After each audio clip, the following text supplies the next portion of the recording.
தமிழ்நாடு மக்கள் தான் ஒரு நல்ல சிஎம் தவற விட்டாங்க. அதுதான் உண்மை.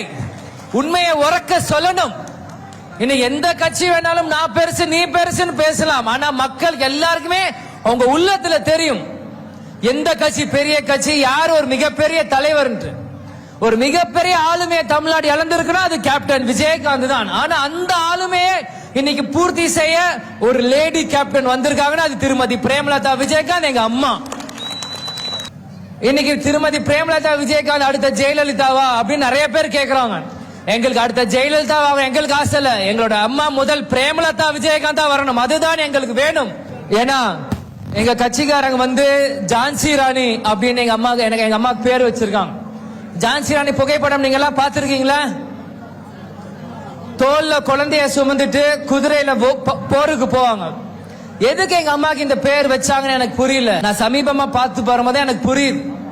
அவதூர் மேல அவதூர், தேமுதிக மேல அதையும் ஒரு பக்கம் தாங்கிட்டு கட்சியும் வழி நடத்திட்டு கேப்டனையும் பார்த்துட்டு எங்களையும் பார்த்துட்டாங்கன்னா அதுதான் உண்மையான ஜான்சி ராணி திருமதி பிரேமலதா விஜயகாந்த்.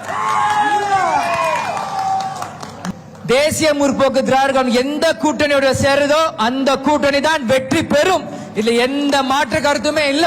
யார் வேணாலும் அரசியலுக்கு வரலாம், யாருக்கு வேணா கூட்டம் கூடலாம். ஆனா மக்கள் தெளிவானவங்க, அறிவாளி, அவங்களுக்கு தெரியும்.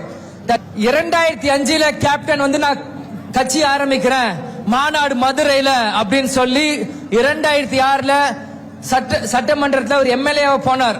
அதே மாதிரி திருமதி பிரேமலதா விஜயகாந்த் 2025 மாநாடு, கடலூர் ஜனவரி 9 மாநாடுன்னு சொல்லி, அதே மாதிரி 2026 திருமதி பிரேமலதா விஜயகாந்த் அன்னைக்கு எப்படி 2006 கேப்டன் ஒரு ஆண் சிங்கமா சட்டசபைக்குள்ள போனார், அதே மாதிரி 2020 ஒரு பெண் சிங்கமா திருமதி அன்னியார் பிரேமலதா விஜயகாந்த் எங்க அம்மா சட்டசபைக்குள்ள போவாங்க.